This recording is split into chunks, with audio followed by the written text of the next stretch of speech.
Bonjour. Oh, this is an English-speaking audience. Were it not for the event described in this talk, we might all be bilingual.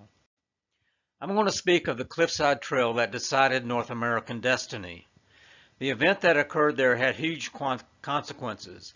In fact, even today we live downstream of its wake. History sometimes flows through an inflection point, altering all the following events. That sometimes is decided by a battle. In Europe, Britain and France competed for hundreds of years. That is symbolized by a statue of Joan of Arc in Quebec City. That competition extended to North America. New France was established as early as 1536.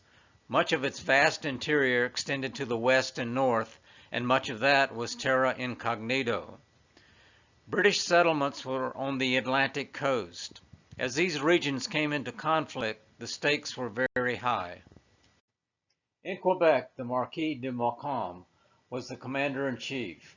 During the French and Indian War, he began with many successes, first capturing Fort Oswego on Lake Ontario, then Fort William Henry on Lake George in New York, and he also successfully defended Fort Carillon, which later became known as Fort Ticonderoga.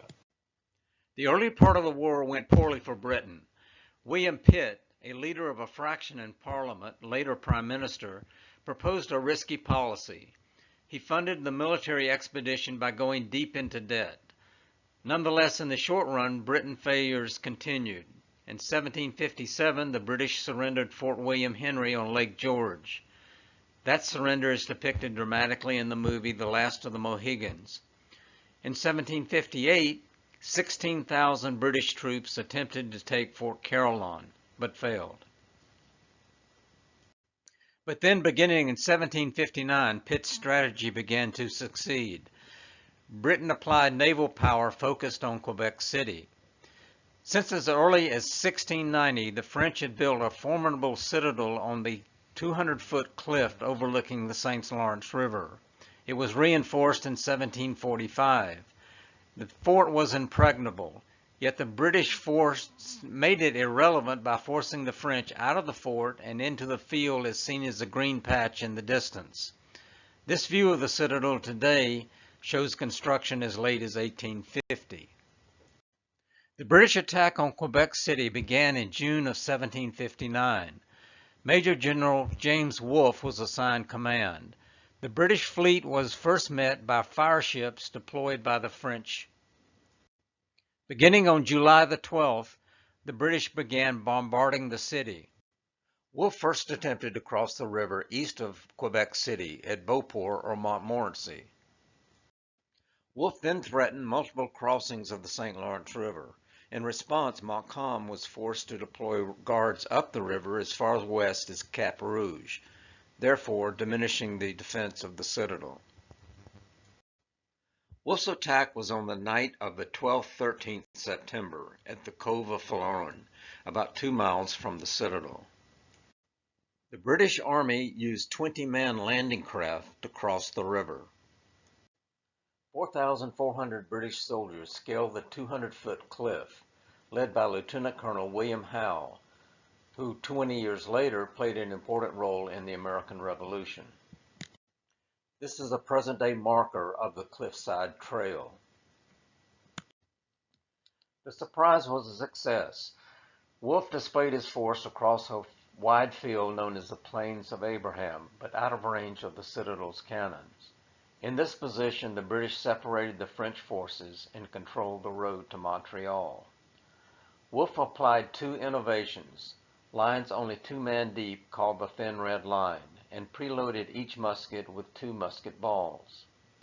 Although the French held the defensive citadel, they were forced to sally forth and engage the British in the field.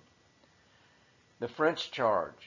The British held their lines until close range and then calmly fired a devastating volley that broke the French line. The battle lasted 20 minutes. About 650 were killed on each side in a matter of minutes.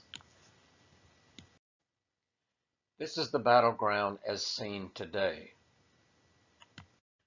The Plains of Abraham sound like a place referenced in the Bible, but it is named for Abraham Martin, an early settler who farmed the land.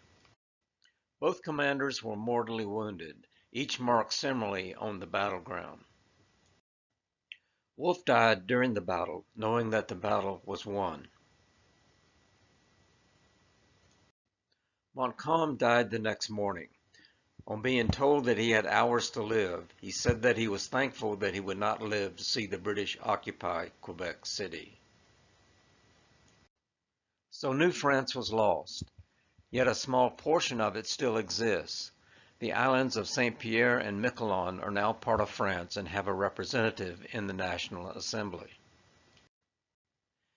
In Britain, the year 1759 became known as Annus Mirabilis, or Miracle Year.